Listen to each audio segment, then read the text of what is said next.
tuos nupjovė. Ir tokie krūmai čia buvo. Tai va, tos krūmus, tai aišku, su Melnoru ir pats vyras nupjovė.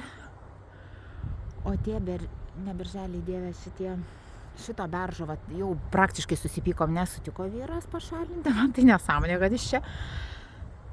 Nu, bet okei. O šito žalų, tai sakė, tikrai aš jų nenaikinsiu, nes mama jo sodina, va, ir šitą ąžuolą mama mano sodina. Nu, okei, aš suprantu, gal jam vertybiškai yra svarbu tie žalai čia. Nu, tai, nu, gerai. Aš kaip ir ne prieš. Aš tik tai prieš, kad nu apskrimas, pavyzdžiui, man berišė tas beržas čia atrodo toks.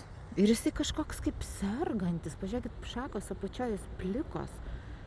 Čia tikrai dar ne dėl to, kad ruduo, ne koks lapkritis, kad jis plikas. Gi čia rugsėjais, nei vienas kitas medis nėra plikas.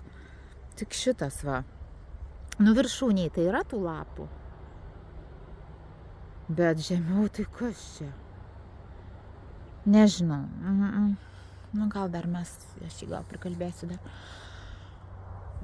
Nu vienu žodžiu, aš labai norėjau, kad tas bent nupjautų, tai nupjovė. Šitą kitą kartą gal nupjaus pilnai, gal susitarsim. Ir pradėjo pjauti jisai tokią seną slyvą, kuri ten irgi jau tokia visai niekam tikus, nuvargus nugeibus ir žodžiu, ją bepjaunant, šitas benzo pjūklas mirė. Štai pjovimo procese jisai mirė, tai tas medis dabar, nu toks, nu vien žodžiu, tau vis tiek paskutinioji, tu jau pyk, nepyk, bet tikrai, o Dieve, čia net neslyva, aš sakau slyva, čia net neaišku kas. Kas čia šis, nu žodžiu, čia neslyva, aš maniau, kad čia slyva, čia kažkoks išvis laukinis medis.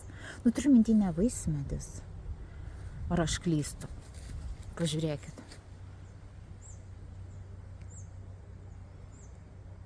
Nu, aš jau dabar suabejojau, bet tai man atrodo, kad čia tikrai neslyva.